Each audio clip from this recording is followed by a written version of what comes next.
이제 하나님의 말씀을 봅니다. 하나님의 말씀은 고린도전서 15장 20절에서부터 34절까지의 말씀입니다.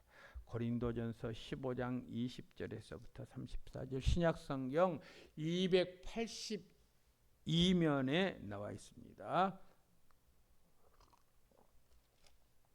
고린도전서 15장 20절입니다. 제가 이 계시된 하나님의 말씀을 봉독합니다. 그러나 이제 그리스도께서 죽은 자 가운데서 다시 살아나사 잠자는 자들의 첫 열매가 되셨도다. 사망이 한 사람으로 말미암았으니 죽은 자의 부활도 한 사람으로 말미암는도다. 아담 안에서 모든 사람이 죽은 것 같이 그리스도 안에서 모든 사람이 삶을 얻으리라. 그러나 각각 자기 차례대로 되리니 먼저는 첫 열매인 그리스도요, 다음에는 그가 강림하실 때에 그리스도에게 속한 자요, 그 후에는 마지막이니 그가 모든 통치와 모든 권세와 능력을 멸하시고 나라를 아버지 하나님께 바칠 때라. 그가 모든 원수를 그 발 아래에 둘 때까지 반드시 왕 노릇 하시리니 맨 나중에 멸망받을 원수는 사망이니라. 만물을 그의 발 아래에 두셨다 하셨으니 만물을 아래에 둔다 말씀하실 때에 만물을 그의 아래에 두신 이가 그 중에 들지 아니한 것이 분명하도다. 만물을 그에게 복종하게 하실 때에는 아들 자신도 그때에 만물을 자기에게 복종하게 하신 이에게 복종하게 되리니 이는 하나님이 만유의 주로서 만유 안에 계시려 하심이라. 만일 죽은 자들이 도무지 다시 살아나지 못하면 죽은 자들을 위하여 세례를 받은 자들이 무엇을 하겠느냐? 어찌하여 그들을 위하여 세례를 받느냐? 또 어찌하여 우리가 언제나 위험을 무릅쓰리요? 형제들아, 내가 그리스도 예수 우리 주 안에서 가진 바 너에게 대한 나의 자랑을 두고 단언하노니 나는 날마다 죽노라. 내가 사람의 방법으로 에베소에서 맹수와 더불어 싸웠다면 내게 무슨 유익이 있으리요? 죽은 자가 다시 살아나지 못한다면 내일 죽을 터이니 먹고 마시자 하리라. 속지 말라. 악한 동무들은 선한 행실을 더럽히나니 깨어 의를 행하고 죄를 짓지 말라. 하나님을 알지 못하는 자가 있기로 내가 그를 부끄럽게 하기 위하여 말하노라. 아멘. 여러분,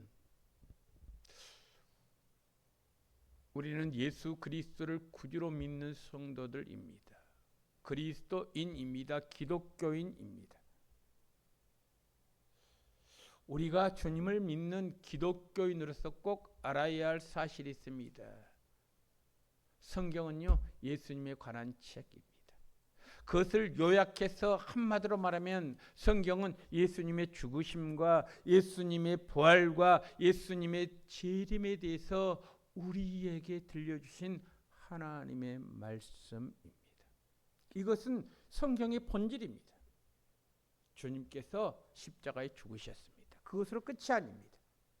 3일 만에 부활하셨습니다. 그것으로 끝이 아닙니다. 부활하신 주님은 반드시 다시금 재림하십니다. 무엇하기 위해서 재림하십니까? 심판하기 위해서 재림하십니다. 고린도전서 15장 오늘 본문은 성경 전체에서 부활을 가장 체계적으로 설명한 장입니다. 십자가에서의 죽음은 마태, 마가, 누가, 요한, 사복음에 자세히 기록이 되어 있습니다. 부활에 대해서는요, 고린도전서 15장에서, 주님의 재림에 대해서는요, 사도행전 1장에서 우리에게 자세히 가르쳐 주고 있습니다. 그러니까 여러분, 기독교의 핵심인 부활에 대해서 가장 체계적으로 알려면 고린도전서 15장 말씀을 우리가 깊이 묵상해야 합니다. 고린도전서는 바울이 고린도 교회를 개척하고 그 성도들에게 편지를 보낸 그러한 교회입니다. 그런데 바울의 편지 내용 가운데 이런 부분이 있습니다. 가만히 바울이 고린도 교회를 개척하고 난 다음에 그 교회를 떠나서 다른 곳에 또 전도를 합니다.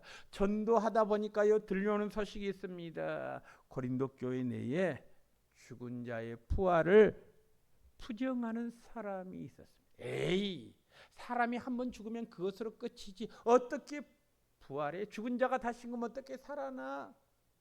죽은 자의 부활을 부정하는 고린도 교회 내 성도들이 있었습니다. 여기에 대해서 사도 바울은 예수 그리스도의 부활이 역사적인 사실이고 예수 그리스도의 부활은 모든 성도의 부활을 보증하는 사건이라고 강조하면서 고린도전서 15장을 기록했던 것입니다. 그러면서 여러분 고린도전서 15장 1절 말씀 보니까요, 이렇게 말합니다. 형제들아, 내가 너에게 전한 복음을 너희가 알게 하노니. 내가 전한 복음, 그 복음이 무엇입니까? 예수님께서 십자가에 죽으셨습니다. 예수님께서 부활하셨습니다. 예수님께서 재림하십니다. 이것이 복음의 요지요, 복음의 핵심 아닙니까? 그럼에도 불구하고 고린도 교회 성도들 가운데 극히 일부가 예수님의 부활을 부정했습니다. 믿지 않았습니다.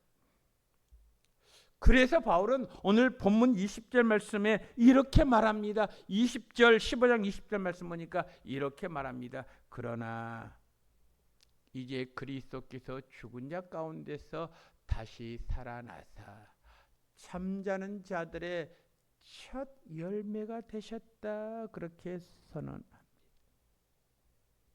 여기서 첫 열매란 앞으로 거둘 풍성한 추수를 보증하는 첫 수확물 아닙니까?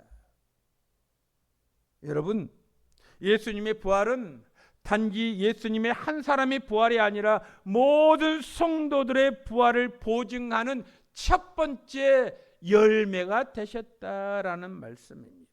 자, 그렇다면 여러분, 오늘 본문 말씀을 통해서 부활의 열매가 우리에게 무엇을 의미하는가 한번 살펴보지 않겠습니까? 오늘 설교 제목이 무엇입니까? 부활의 열매입니다. 그러니까 예수님의 부활의 열매가 우리에게 무엇을 의미하는가를 한번 자세히 살펴봄으로 말미암아 예수님의 부활을 확실히 믿고 의지하고 또 믿음으로 고백하는 복된 성도들이 되기를 간절히 원합니다. 예수님의 부활은요, 첫 번째로 죽음을 이기는 승리입니다. 죽음을 이기는 승리가 바로 부활의 열매라는 것이죠. 사도 바울은 말합니다. 예수님을 잠자는 자들의 첫 번째 열매다, 20절에 말씀하고 있지 않습니까? 잠자는 자들의 첫 열매가 되셨도다, 그렇게 소개합니다. 이스라엘 백성들이 추수할 때 가장 먼저 익은 곡식을 하나님께 먼저 드렸습니다. 가장 첫 번째 첫 것을 하나님 앞에 바쳤습니다. 이 첫 열매를 드려지면, 하나님께 드려지면 뒤따르는 모든 수확도 반드시 있게 된다라고 하는 의미가 담겨져 있습니다. 예수님의 부활도 마찬가지입니다. 예수님께서 부활하셨습니다. 그러므로 예수를 믿는 성도들도 반드시 부활하게 된다라는 거란 말씀입니다. 그렇기 때문에 우리에게 소망이 있는 것 아니겠습니까? 그렇기 때문에 우리에게 은혜가 있는 것 아니겠습니까? 바울이 그렇게 말하도요, 고린도 교회 성도들은 믿지 못합니다. 다 믿지 못하는 것이 아니라 성도 가운데 극히 일부가 예수님의 부활에 대해서 믿지 못합니다. 반신반의합니다. 그래서 사도 바울은요, 21절 22절 말씀에서 아담과 그리스도를 비교합니다. 21절 말씀 보십시오. 이렇게 말하고 있습니다. 사망이 한 사람으로, 여기 한 사람은 누구냐 한번 잘 보십시오. 사망이 한 사람으로 말미암았으니 죽은 자의 부활도 한 사람으로 말미암는도다, 그렇게 말씀하고 있습니다. 여기서 사망이 한 사람, 이 한 사람은 누구를 가리킵니까? 아담을 가리킵니다. 에덴 동산에서 하나님께서 아담에게 말씀하셨습니다. 선악을 알게 하는 나무의 실과를 먹지 말라. 먹는 날에는 정령 죽으리라. 그런데요, 아담이 하나님이 언약을 저버렸습니다. 그래서 선악을 알게 하는 나무의 실과를 따먹었습니다. 그런 말미암아 그는 죽음에 이르게 되었습니다. 사망에 이르게 되었습니다. 그래서 그 말입니다. 21절이 사망이 죽음이 아담으로부터 말미암았으니 죽은 자의 부활도 아담 이후로 모든 사람들이 다 죽었는데 죽은 자의 부활도 한 사람, 여기서 한 사람은요 예수 그리스도를 가리킵니다. 여러분, 아담 안에서는 모든 사람이 죽었습니다. 인간은 죄로 인해서 죽음의 지배를 받게 되었습니다. 애가 없습니다.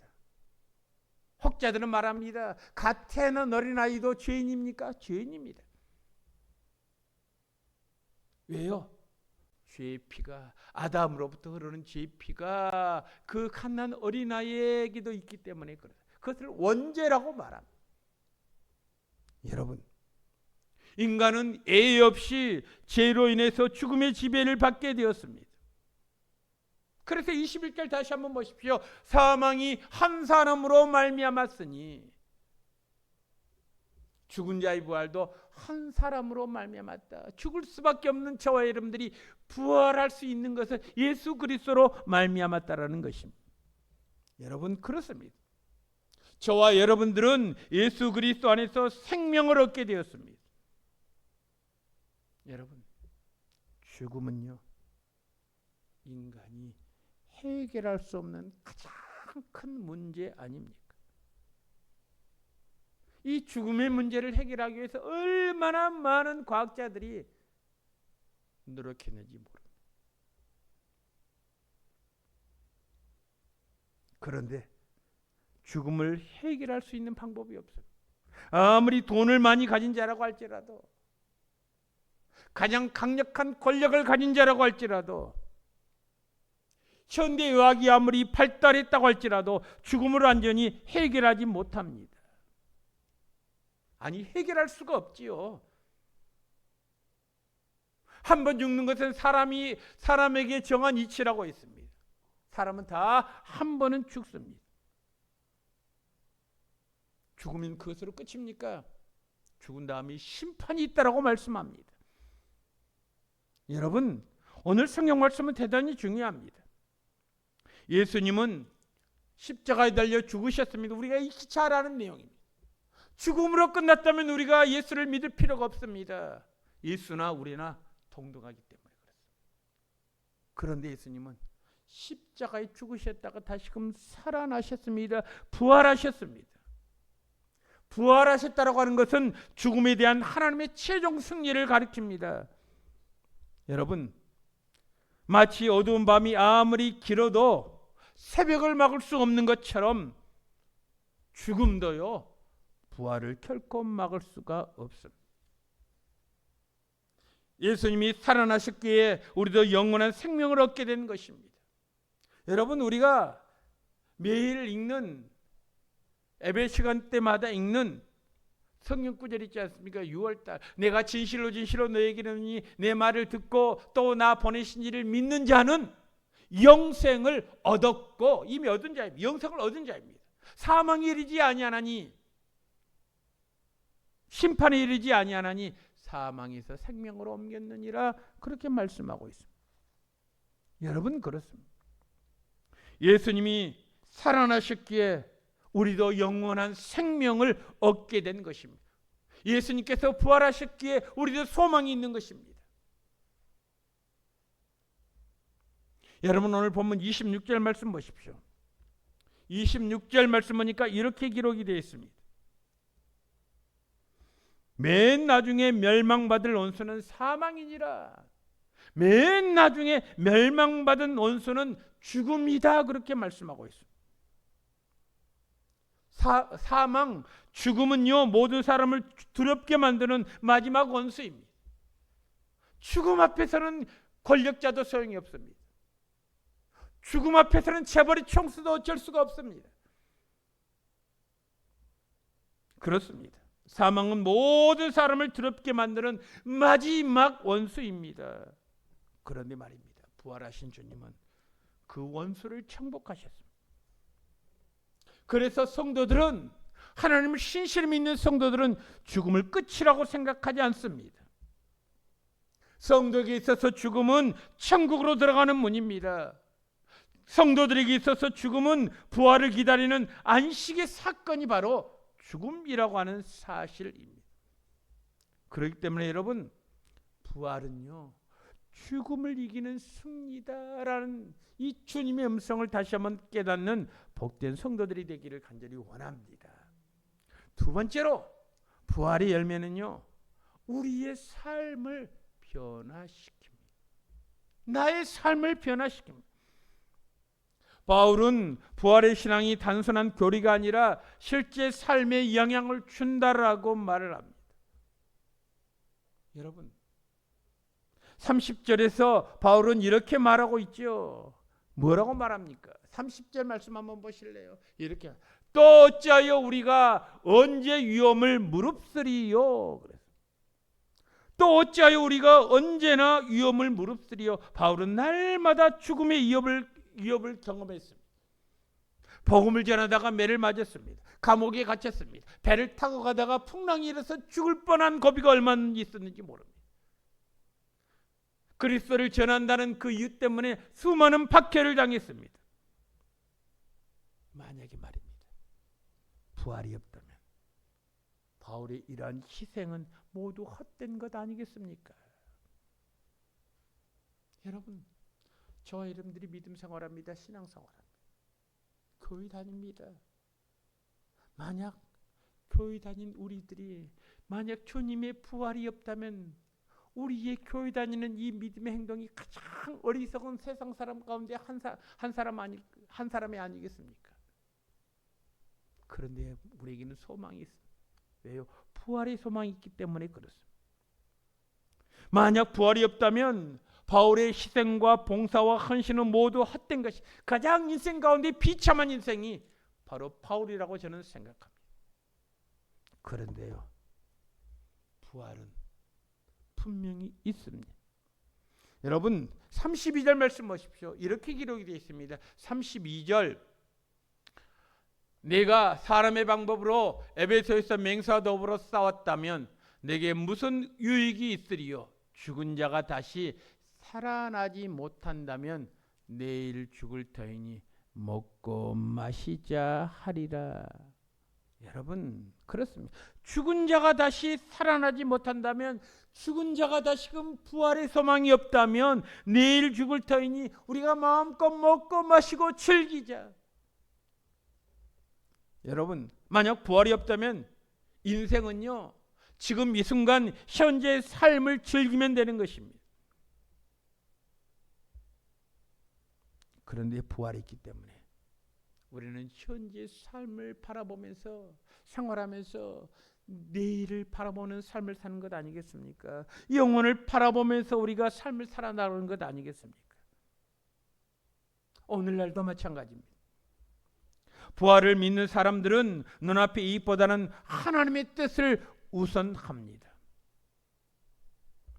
세상이 알아주지 않아도 충성합니다. 손해본다고 할지라도 정직하게 살아갑니다. 왜 그렇습니까? 이 세상이 전부가 아니기 때문에 그렇습니다. 어떤 농부가 봄에 씨앗을 뿌렸습니다. 씨앗은 땅속에서 썩는 것처럼 보입니다. 처음 씨앗을 뿌릴 때는요, 헛수고인 것처럼 보입니다. 시간 낭비인 것처럼 보입니다. 그러나 시간이 지나면 자라지 않습니까? 풍성한 열매를 맺습니다. 부활신앙도 마찬가지입니다. 지금 우리의 헌신과 눈물과 수고는 결코 헛되지 않습니다. 하나님께서 반드시 아름다운 열매를 맺게 하신다는 사실이죠. 그러므로 여러분, 예수 그리스도의 부활을 믿는 사람들은요, 나의 현재 삶이 변화되는 것입니다. 오늘보다도 내일을 바라보면서, 하늘의 소망을 바라보면서, 하늘의 상급을 바라보면서 우리가 믿음 생활하는 것 아니겠습니까? 여러분, 이 세상에서 가장 불쌍한 사람이 어떤 사람인 줄 아십니까? 내일에 대한 준비가 없는 사람, 미래에 대한 준비가 없는 사람. 그런 사람은 하루 벌면 그날 번 것을 하루 다 허비합니다. 낭비합니다. 먹고 마시고 취하는 데 다 사용합니다. 얼마나 불쌍한 사람입니까? 우리 주변에도 그런 사람이 얼마나 많습니까? 여러분, 주님의 부활은요, 나의 삶을 변화시킵니다. 나의 삶이 어디 있는가를 깨닫게 합니다. 아, 내가 죽음 후에 하나님의 심판대 앞에 서리라. 그때 우리 주님께서 나에게 뭐라고 심판하실까? 두렵고 떨림으로 우리가 생활하는 것 아니겠습니까? 지금 이 순간 내가 손해본다고 할지라도 남을 속이면서 무슨 일을 하기보다는 정직하게 삶을 사는 것입니다. 왜냐하면 그것이 믿는 자로서 당연한 의무이기 때문에 그렇습니다. 내가 좀 손해본다고 할지라도 땀을 좀 흘린다고 할지라도 다른 사람의 유익을 위해서 삶을 사는 것입니다. 왜 그렇습니까? 이것으로 끝이 아니라 부활 후에 주님께서 다시금 재림하셔서 우리를 심판하시기 때문에 심판대 앞에 선다라고 하는 것을 우리가 늘 기억해야 되지 않겠습니까? 그렇습니다. 부활은요, 우리의 삶을 변화시킵니다. 마지막 세 번째로 예수님의 부활은 거룩한 삶을 맺게 합니다. 우리로 하여금 거룩한 삶을 살게 합니다. 여러분, 바울은 부활을 쭉 설명한 다음에 마지막으로 성도들에게 삶을 권면합니다. 33절 말씀 보십시오. 33절 우리에게 유혹하는 것들이 있습니다. 그것이 무엇인가 무엇일래요? 33절 섞지 말라. 악한 동무들은 선한 행실을 더럽힌다. 섞지 말라는 것입니다. 속아 넘어가지 말라는 것입니다. 악한 사람들은 선한 행실을 더럽힌다. 여러분, 부활을 믿는 사람은 세상의 가치관에 휩쓸려서는 안 된다는 말씀입니다. 왜냐하면 부활 신앙은 우리의 행동까지도 변화시킵니다. 그래서 선한 일을 더럽히려고 하는, 우리를 넘어뜨리게 만들려고 하는 그런 악한 세력들이 있습니다. 그러면서 34절 말씀 보십시오. 바울은 신신당부합니다. 뭐라고 당부하는 줄 아십니까? 34절 말씀 보십시오. 이렇게 말합니다. 깨어 의를 행하고 죄를 짓지 말라. 하나님을 알지 못하는 자가 있기로 내가 너희를 부끄럽게 하기 위하여 말하노라. 여러분, 깨어 의를 행하고 죄를 짓지 말라는 것입니다. 깨어 의를 행하고 죄를 짓지 말라는 것입니다. 여러분, 우리 주변에는요, 얼마나 감사하게 우리를 깨어서 넘어뜨리고 우리에게 있는 것을 가져가려고 하는 악한 세력들이 얼마나 많은지 모릅니다. 거짓이 진실인 양 이야기하면서 우리를 넘어뜨리려고 하는 사람들이 얼마나 많습니까? 그래서 사도 바울은 고린도 교회 성도들에게 깨어서 의를 행하라, 죄를 짓지 말라고 권면하고 있습니다. 여러분, 우리가요, 주님의 부활을 확실히 믿는다면 죄 가운데서 계속 살아갈 수가 없습니다. 왜 그렇습니까? 주님께서 다시 오실 것을 믿고 영원한 나라를 바라보면서 삶을 살아야 되기 때문에 그렇습니다. 여러분 아십니까? 많은 사람들은요, 세상의 모든 사람들은 천국을 원합니다. 그러나 천국은 원하는데 거룩한 삶을 원하지 않습니다. 이것이 문제 아닙니까? 좋은 것은 압니다. 천국이 좋은 것이라는 것은 압니다. 그러나 현재의 삶은요, 거룩한 삶이 아닙니다. 지저분한 삶입니다. 더러운 삶입니다. 말초신경을 자극하는 삶 아니겠습니까? 그렇지만 부활 소망을 가진 사람, 자칭 예수 믿는 사람은, 하늘의 소망을 준 사람은 반드시 삶이 변화되어야 합니다. 열매 없는 나무가 건강하지 않는 것처럼 변화 없는 성도도요, 건강한 신앙인이라 말할 수 없습니다. 여러분, 예수 믿고 난 다음에 나의 삶이 얼마나 변화되었습니까? 작년의 삶과 올해의 삶이 얼마나 변화되었습니까? 믿음의 진보가 있었습니까? 부활의 신앙은 예배의 열매를 맺는 것입니다. 사랑의 열매를 맺는 것입니다. 섬김의 열매를 맺는 것입니다. 그리고 거룩한 열매를 맺는 것이 바로 부활의 신앙을 가진 사람들의 마음가짐 아니겠습니까? 마지막 결론입니다. 예수 그리스도는 죽은 자 가운데서 다시 살아나신 첫 번째 열매가 되셨습니다. 부활의 열매는 죽음을 이기는 승리입니다. 부활의 열매는 현재의 삶을 변화시키는 능력입니다. 부활의 열매는 거룩한 삶의 열매를 맺게 합니다. 여러분, 부활은요 2000년 전의 과거의 사건이라고 치부하지 마십시오. 오늘 우리의 삶을 붙드는 능력이 바로 부활의 능력이라고 하는 사실입니다. 예수 그리스도의 부활을 믿는 성도들은 결코 죽음을 두려워하지 않습니다. 현재 나에게 맡긴 일에 충성스럽게 일하면서 삶을 살아갑니다. 그리고 거룩한 삶의 열매를 맺게 됩니다. 세상에 많은 사람들은 삶의 과정을 무시합니다. 삶의 결과를 가지고 그 사람을 평가합니다. 어떻게 돈을 벌었든지 간에 부자다 하면 세상 사람들은 우러러봅니다. 그런데 여러분, 예수 믿는 저와 여러분들은요, 성공도 중요합니다. 목표 달성도 중요합니다. 그러나 목표 달성을 위한 삶의 과정이 목표 달성만큼 중요하다는 사실을 우리가 알아야 되지 않겠습니까? 나의 삶의 모습이야. 땀 흘려 일하는 모습이야. 남의 것을 빼앗고 남의 것을 도둑질하고 남의 것을 취함으로 말미암아 네가 목표가 달성했다면 그 사람을 가리켜서 성공자라고 세상 사람들은 말하지만 주님께서는요 실패자라고 말할 것입니다.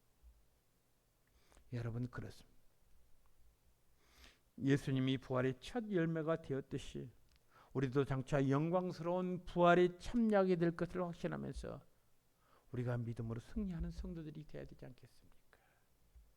예수 믿는 사람이라면 적어도 주님께서 부활하셨습니다. 부활하신 주님께서 다시 오십니다. 다시 오셔서 사은 자와 죽은 자를 심판하십니다.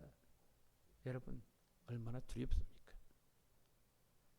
얼마나 떨립니까? 그분이 다시금 오셔서 심판하신다니요. 나의 삶의 모습을 펼쳐들고 심판하신다니요. 그래서 우리가 좀 더 거룩한 삶을 살아야 되지 않겠습니까? 부활의 소망을 가진 자들이요, 좀 더 세상 사람들보다 정직한 삶 살아야 되지 않겠습니까? 남의 것을 취하는 자가 아니라 내 것을 다른 사람들에게 베풀 줄 아는 그런 본이 되는 삶을 살아야 되지 않겠습니까? 여러분, 그렇습니다. 오늘 성경은 참으로 기독교의 핵심을 우리에게 보여줍니다. 예수 그리스도의 십자가에서의 죽음, 또 예수 그리스도의 3일 만에 부활하심, 그 다음에 예수 그리스도께서 다시 오심으로 말미암아 심판하심, 죽음, 부활, 재림, 이것은요 기독교의 표현할 수 없는 진리. 이 진리를 우리가 믿음 안에서 붙들고 또 올바른 신앙생활하는 복된 성도들이 되기를 주님의 이름으로 축복합니다. 기도하겠습니다. 하나님 아버지, 감사합니다.